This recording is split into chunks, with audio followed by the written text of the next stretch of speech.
Tô vendo ali já uma conferência ali, ó. Já. Rui tá fazendo conferência. Fiquei preocupado agora.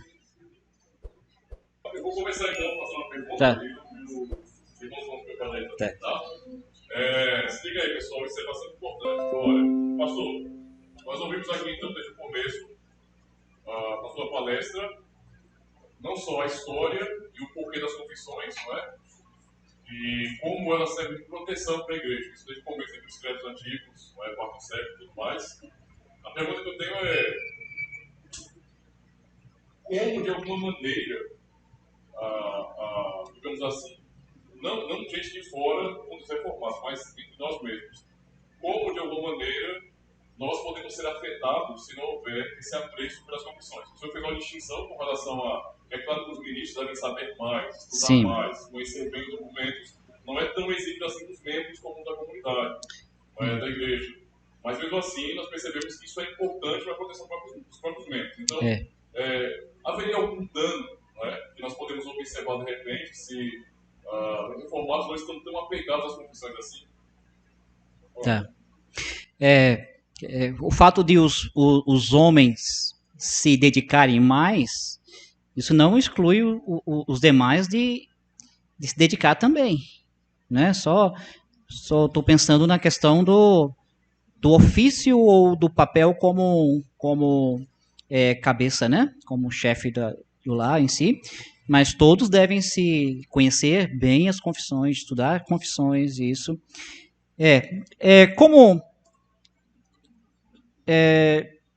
Como foi exposto, existe cada vez que... como é que você se protege sobre os enganos, os erros? Como é que você se protege? É justamente estudando, se preparando, né? Nós vivemos numa época em que as mídias sociais, elas ditam o estilo, modas. E facilmente nós somos influenciados de seguirmos a maneira que eles colocam como sendo o estilo, como moda, como sendo a maneira, como sendo verdades em si, né? Então, você só consegue ter respostas e também combater esse modismo, este mundo disfarçado em si, quando você conhece e deve estudar, conhecer bem as confissões. No mínimo, você é membro da igreja ou está se preparando, você deve conhecer o catecismo, né? Na nossa igreja, o catecismo de Heidelberg aqui também, né? Mas as confissões, elas devem ser estudadas. Deve se preparar bem para isso também, né? Porque senão, facilmente, uma mentira contada repetidamente se torna uma verdade. A mídia ela é expert em fazer isso, inculcando uma mentira para que se torne verdade. E os jovens, por exemplo, né? Eles são bombardeados nas escolas, não só pelos professores, mas também por companheiros, colegas, de negociar e de ver que a exigência de Deus sobre princípios morais não é tão grande assim. Deus é amor, Deus é tolerante, Deus deu o seu Filho em si, para fazer com que nós abramos mão dos princípios que o próprio Deus nos deixou em sua palavra, né? Então, não podemos baixar a guarda. Participe dos estudos bíblicos, estudos da confissão que o pastor está fazendo, né? Sociedades, nós temos na nossa igreja sociedades jovens, dos homens, das mulheres, as crianças, os adolescentes também. Não deixe de participar desses estudos. Não ache chato você ouvir pregações que vai enfatizar, não destacar a doutrina bíblica exposta nos catecismos. Por quê? Pregação que vai usar o catecismo como um material didático. Claro, vai ser na Bíblia, mas vai usar como um caminho, como um guia. É muito importante. Essas pregações, esses ensinos que vão fazer com que nós estejamos sendo alimentados, alicerçados, na verdade. Eu. Eita! Quem vem de fora do contexto reformado geralmente acha um pouco estranho a nossa pregação catequética anualmente. Sim. Por que pregar no catecismo todos os anos? Isso não tornaria a pregação repetitiva? É. Interessante, né? É repetitiva mesmo, né? Porque a verdade bíblica ela é uma só. O catecismo ele expõe um plano de Deus que foi desde a queda do homem, a situação, o plano salvífico de Deus, né? Como isso se deu, como Deus revelou isso, né? Quem seria este Salvador adequado para a salvação, né? E o que ele fez e, no final, isso vai levar você a uma vida que seja uma vida de gratidão, conforme os princípios de Deus, né? A repetição, isso ajuda a inculcar, né? Por que nós ouvimos os 10 mandamentos todos os domingos também? Para inculcar, para estar aqui em nossa mente. Cada vez que nós temos a palavra de Deus em nossas mentes, mas isso vai nos incomodar quando nós somos seduzidos a deixar esses princípios, né? Quanto mais você é ciente da palavra de Deus, quanto mais você é ensinado nesses princípios, e o catecismo é um bom instrumento, né? Que foi preparado para isso, né? Para um ano você poder expor a doutrina completa da Bíblia, né? Claro que quando fala sobre doutrina completa da Bíblia, não está dizendo que o catecismo não vai trazer todos os pormenores em si, né? Existe uma tendência, alguns alunos meus perguntam, mas pastor, isso, aquilo, outro, né? Aí tem momentos que eu digo assim, olha, meu irmão, minha irmã, o que Deus revelou foi aquilo que era necessário para que nós possamos saber, né? Suficiente isso. Existem coisas que Deus não revelou.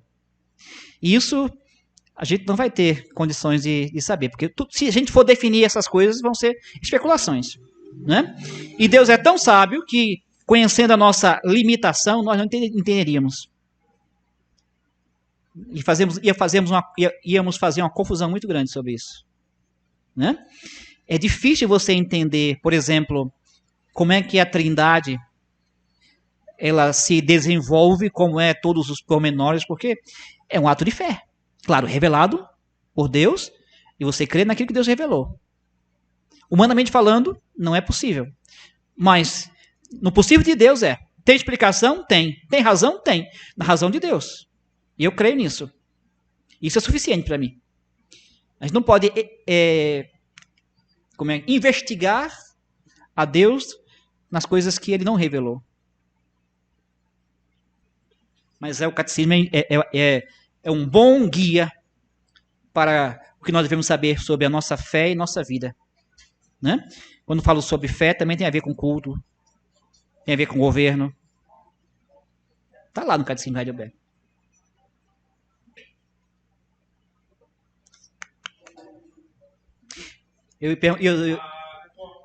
Sim.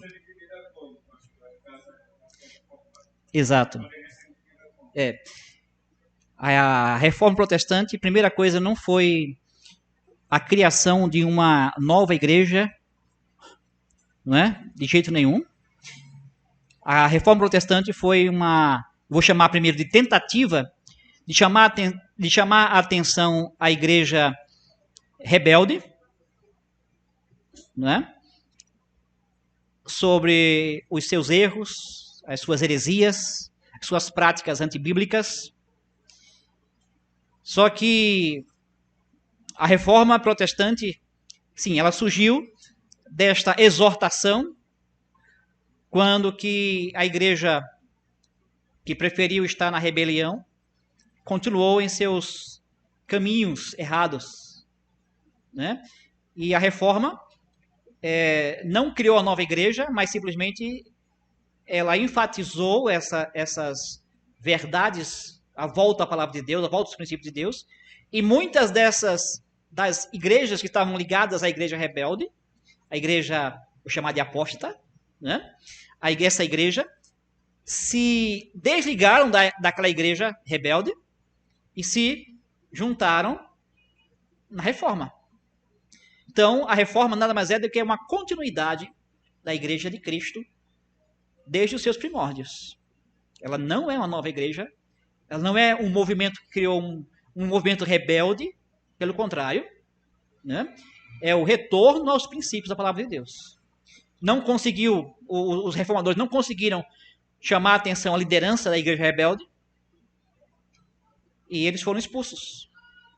E as igrejas de Cristo que receberam esses princípios de volta à palavra de Deus, às práticas primitivas, elas se uniram aos reformados. Então, é a continuidade da igreja. A igreja que continuou no seu erro, no seu engano, ela já estava desviada. Olha, eu estava lendo sobre isso, eu sabia que ia vir essa pergunta, mas eu vi que entre as principais foram escritas 127 confissões reformadas, né? Em si. Você vai ter, por exemplo, você vai ter, eu peguei esse material aqui, mas você vai ter, por exemplo, as três formas da unidade, né? As três formas da unidade, a Catecismo de Heidelberg, Confissão Belga e os Cânones de Dort, isso mesmo, os Cânones de Dort. Aí você vai ter as confissões, os documentos confessionais de Westminster, né? Catecismo de Heidelberg, você vai ter, são algumas confissões 1689 de Batista. Existe Helvética, existe várias confissões, né? Até no Brasil, nós temos uma confissão que surgiu na época dos huguenotes, né? Dos franceses na Baía de Guanabara ali, né? Em si. Exato. Que é a confissão da Guanabara em si, né? Ela é mais simples, mas porque foi escrita num ambiente em que aqueles homens estavam presos lá e tiveram que escrever, declarar o que eles criam, então eles colocaram os princípios lá, né? Em si. Mas existe confissão, por exemplo, confissão luteranas, existe várias outras. Eu teria que ter uma lista aqui agora que a memória está falhando agora, né? Existe. Porque as confissões, elas tiveram, por exemplo, a confissão belga teve um contexto, né, específico, né? Havia uma acusação tanto do como é que chama? Anabatistas, dizendo que os reformados eles eram rebeldes contra o governo civil em si, né? E a confissão belga, naquela região dos Países Baixos, foi escrito como uma resposta ao rei Filipe II, que era o dominador, que era o espanhol, né? Em si, para mostrar de que as igrejas reformadas não eram igrejas rebeldes não reconheciam o governo civil em si, né?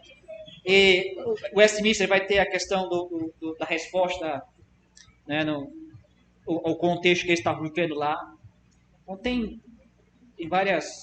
Quando a reforma passou, espalhou, exato. 16, 17, confissões foram elaboradas, né? Exato, né? Exato. 127, são muitas. Umas mais outras mais locais em si, né?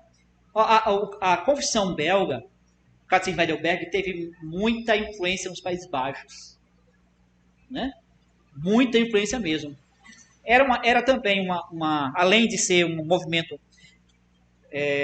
dado por Deus, né, para chamar a atenção, mas também eles viviam sob uma opressão espanhola, né, em si, né? E aquela confissão chegou a ter 75% da população da Holanda aderiu à fé reformada, né? A fé confessa pelo Cassim Heidelberg, pelos Consul Belga, depois vieram os canos idosos também, né, em si. Bom. Você vai pegando esse caminho aí. A gente pode levar então para esse como resumo da nossa fé. O credo em si é um resumo da nossa fé, né? Os credos, eu digo, quando falo sobre credo, eu vou repetir aquilo que eu falei, né? Não usando os credos ecumênicos, mas assim, todo credo, as 3 formas da unidade e os credos ecumênicos, eles são um resumo da nossa fé, né? São um resumo da nossa fé. Então, é um resumo documentado. Um resumo claro, objetivo, né? Pronto para ser ensinado, crido e usado para defender a fé. Que a Bíblia não é um livro muito sistemático, no sentido de que ela não vai dizer doutrina tal vai estar aqui, doutrina tal vai estar ali, em si, né? As confissões é sistemática, é resumida e sistemática para assimilar, entender essas doutrinas expostas na Bíblia, né? Trabalho, escola, etc. Você está dizendo o estudo ou a influência dela na nossa vida? Ok. Eu citei algumas coisas interessantes que educação, né? Nós temos uma escola em nossa igreja lá, educação, e a direção da escola tem usado a Bíblia e usado também o Catecismo de Heidelberg, as confissões, para ajudar a ensinar os nossos filhos acerca dos princípios, e esses princípios eles são aplicáveis às nossas vidas, né? O interessante é que as pregações elas têm uma função de pegar a doutrina exposta no catecismo e aplicar às nossas vidas. Como isso influencia nossas vidas? Por isso que nós temos pregações cada domingo. Porque não é mera questão filosófica, não é uma questão intelectual, mas essas doutrinas ditam como nós devemos viver, responder a essas verdades reveladas por Deus, né? A pregação tem essa função de aplicar nas nossas vidas, né?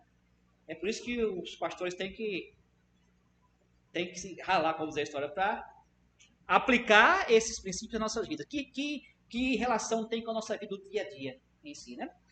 Mas isso também você deve ler.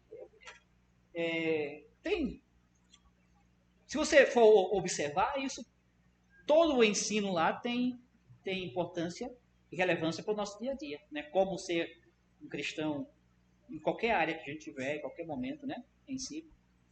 Isso é muito importante. Tudo bem? Sim. Sim, tem.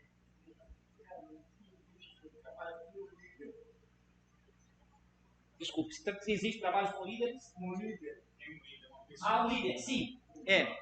Existe um só líder, que é Jesus Cristo, né? E esse Jesus Cristo, que é o líder, o cabeça da igreja, ele instituiu igrejas locais, onde essa igreja local é uma expressão local deste domínio de Cristo. Ele colocou, até Efésios diz, né, Efésios 4 diz que ele deu dons à igreja. E ali ele fala sobre ofícios, né? Deu oficiais para exercer este domínio, este governo da igreja, usando os oficiais da igreja, né? Ministro da palavra, presbíteros, os dois são pastores. É bom deixar enfatizado que um presbítero também é um pastor, né? Cuida do rebanho. Ministro da palavra, presbítero e diácono. Eles devem ser são encarregados por Cristo de cuidar da igreja, e é Cristo governando. Cristo governa por meio deles, governa usando a palavra de Deus, o seu Espírito Santo, para exercer este domínio, este governo. Né? Ele é o único, só tem ele. Só ele é o que é o... A sede está lá no céu. A sede, né? Está no céu. Temos. A sede está lá, o Papa está lá. É Cristo, né? Os nossos irmãos que estão na glória já agora estão lá na sede. A gente vai lá também. Não existe, são igrejas locais que têm a sua identidade, a sua particularidade em si, né? Mas aí eles são a expressão da igreja de Cristo, né? Deste mundo. Só mais uma pergunta de Magabai. Só isso. Quem mais aí? Quem mais?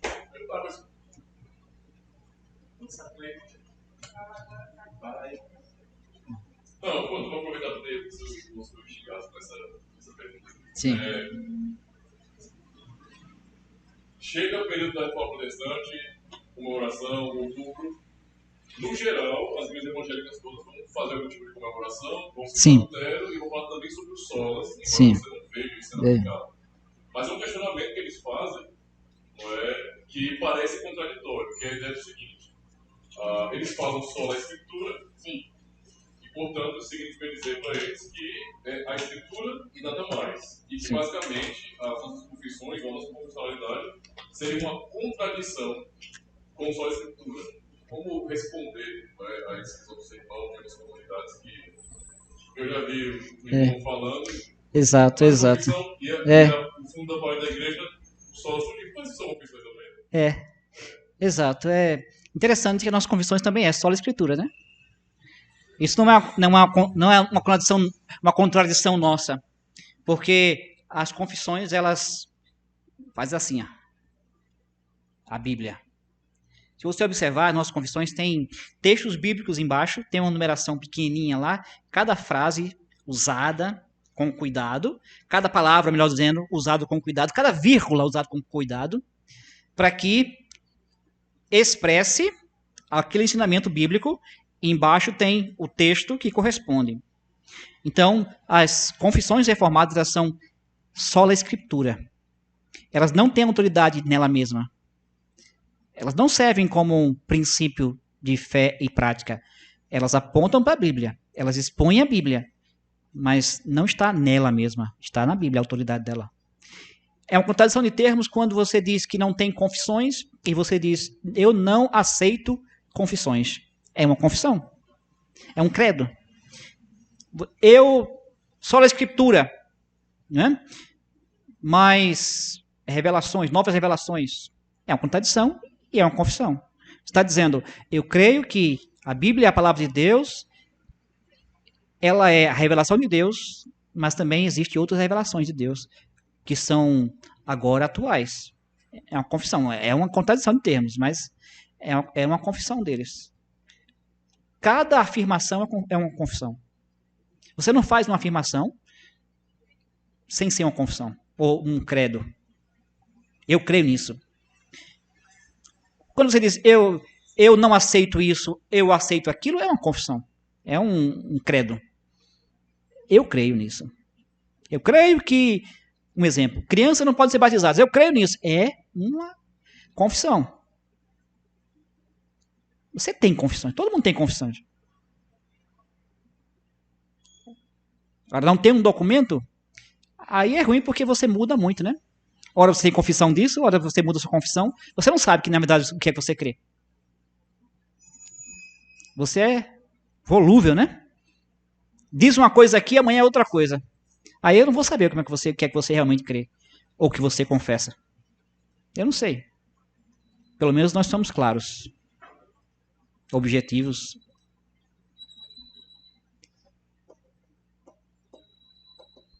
Eu estava esperando que vocês perguntassem qual a diferença entre a confissão de fé belga para a confissão para o catecismo para o confissão do Westminster, né? Primeira coisa que eu vou dizer, que vai resumir isso aí, é que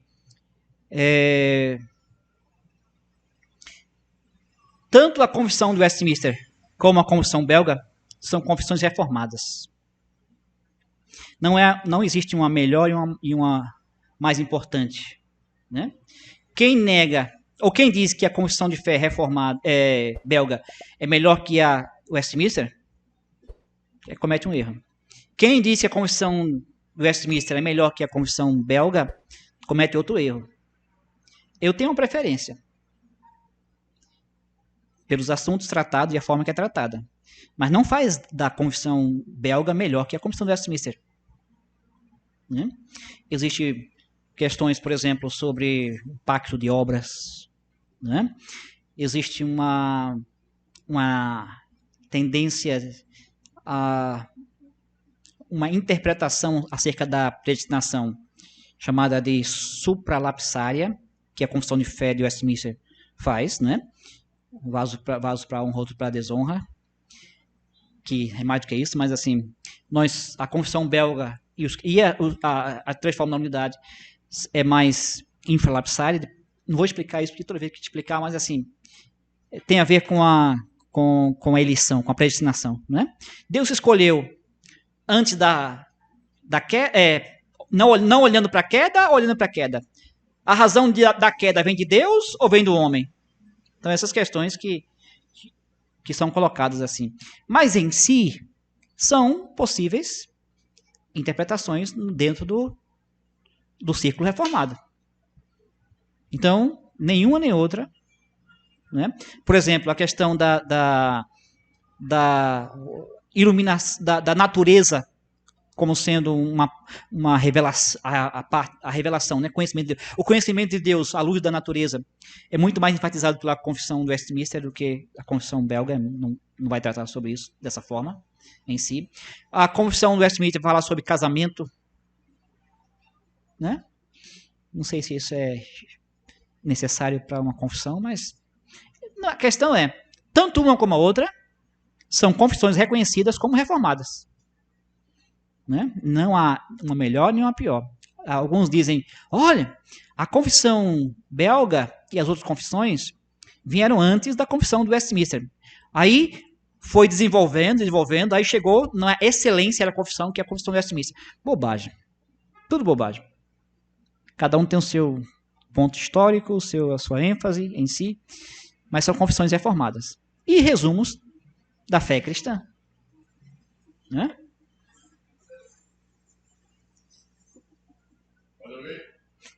O pastor Abrão tem um artigo bem extenso sobre cada uma das. Eu tenho aqui também. Eu trouxe aqui para aqui, mas não vou falar não, que é muita coisa.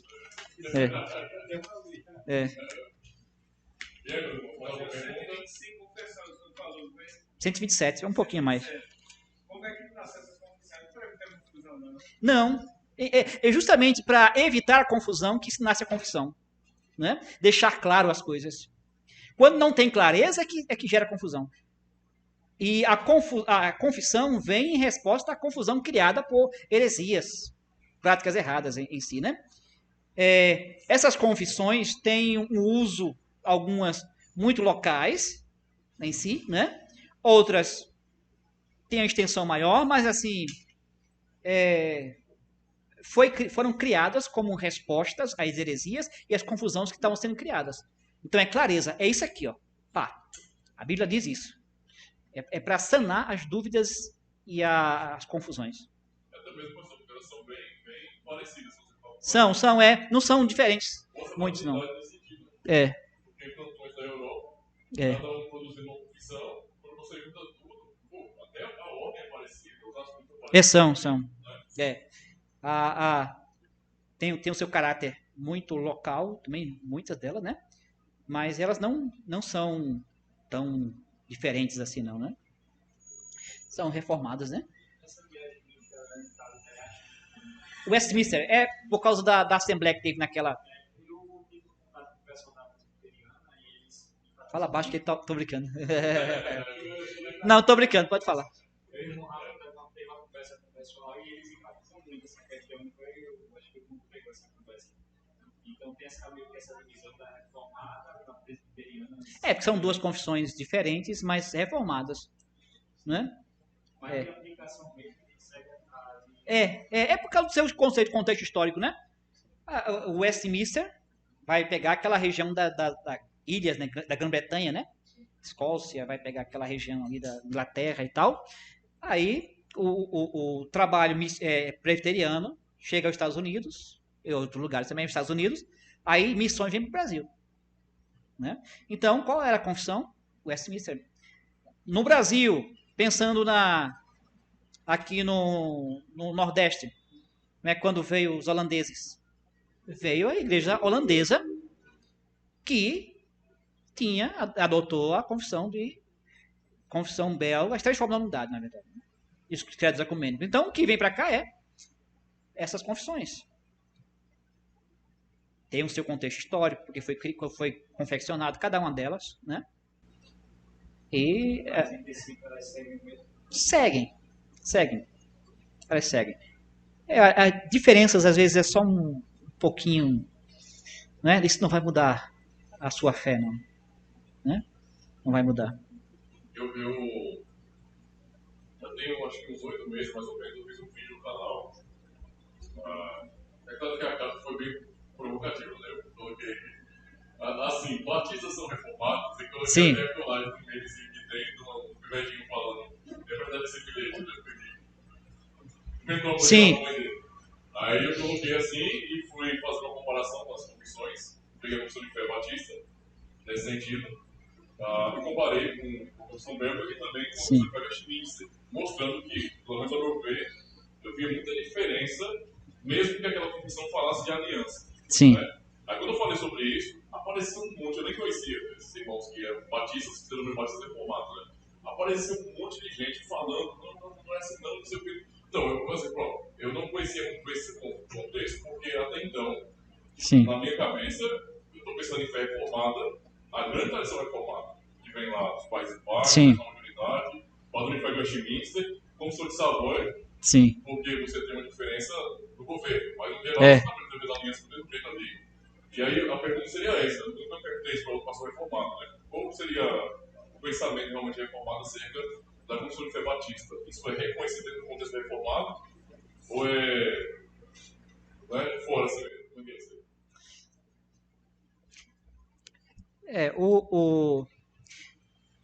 Para a gente reconhecer uma confissão como reformada, a gente deve estudar essa confissão, né? Conhecer essa confissão, né? Então, a gente... eu estou falando sobre relacionamentos porque quando em nosso governo de igreja, a gente é um pouquinho diferente com outras igrejas. Em que sentido?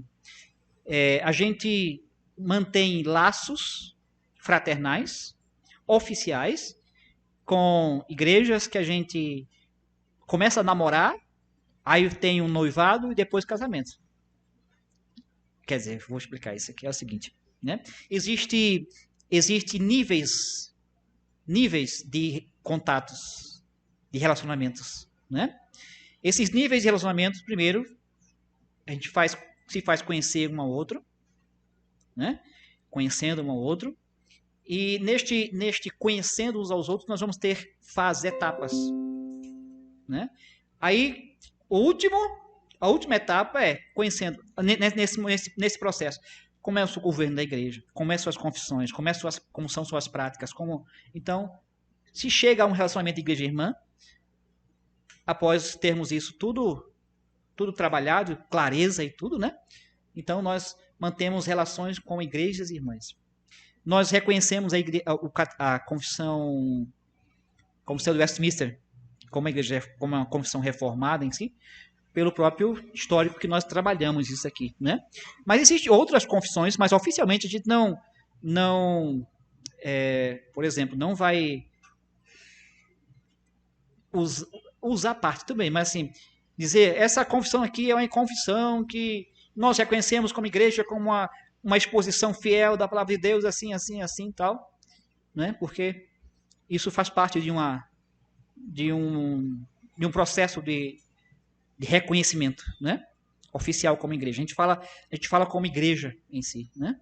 Mas existem várias confissões que são, eu digo, são conteúdo reformado, né?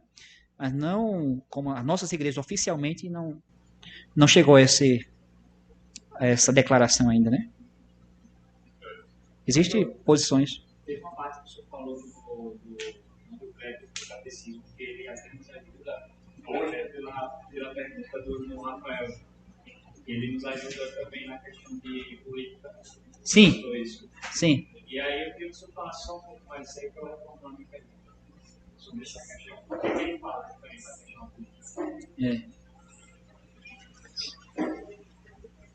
Porque, na verdade, assim, ele pode ter falado, não sei, eu não cheguei nessa questão. Mas o que ele poderia nos ajudar a referir essa questão? Política. Ele fala sobre o quinto mandamento, né? Quando ele fala sobre o quinto mandamento,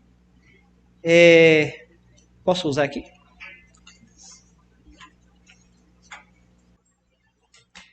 O que Deus exige no quinto mandamento? Que eu demonstre toda a honra, amor, fidelidade ao meu pai e à minha mãe e a todos os meus superiores, inclusive os políticos, né? Que eu me submeta devidamente à sua boa instrução e disciplina e que também seja paciente com as suas fraquezas e defeitos, pois a vontade de Deus é nos governar por meio deles. Esse catecismo expressa o que a Bíblia ensina sobre, por exemplo, capítulo 13 de Romanos, né? Reconhecer que toda autoridade é ministro de Deus. Até o fato de eu me dirigir aos governantes deve ser com respeito, né? Eu devo, claro, eleger pessoas que... a ideia do mundo evangélico tem que eleger evangélico. Mas isso não é o que a Bíblia está dizendo. Está dizendo que toda autoridade é ministro de Deus, né? Foi constituído por Deus, inclusive Ciro, inclusive Dario, César. Jesus diz: dá a César o que é de César, né? Honra a César e honra a Deus, aquilo que é de Deus, né? Eu devo respeitar as autoridades, eu devo buscar, claro, num contexto nosso nós não vivemos numa teocracia. Israel viveu em teocracia, mas não viveu em teocracia. O povo de Deus está espalhado em todo o mundo. Eu devo buscar políticos em que considera e tanto dá liberdade para a igreja em si, mas também que o mais possível, podemos dizer assim, ele vai respeitar os princípios da palavra de Deus, criando leis, respeitando as leis que estão de acordo com a palavra de Deus. Não precisa necessariamente ser um membro da igreja. Pode ser, né? É bom. Mas não necessariamente não. Não pode ser pastor. Que pastor vai ser pastor e a igreja, não vai ser político, não. Né? Não que política seja errado, é mal. Mas que o lugar de pastor é cuidando do rebanho. Né? Qualquer membro da igreja pode. Mas não um pastor. Ele foi chamado a ser pastor. Ele deixa de ser pastor, quer dizer, nem deve, porque não é razão certa para deixar de ser, né? Mas ele tem que respeitar, obedecer o seu mandato. Nenhum concílio nosso vai dar permissão a um pastor para deixar de ser pastor para ser político. Nem qualquer outra, se não tiver uma razão coerente para isso, né? Político não, né? Eu estou falando de uma profissão outra, né?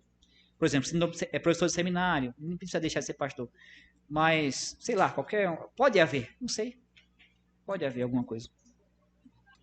E só para dizer, a confissão de Elber é mais detalhada nesse assunto. Depois eu queria falar uma de São Paulo. Eu falo aqui Eu queria falar de Você sempre faz. Legal.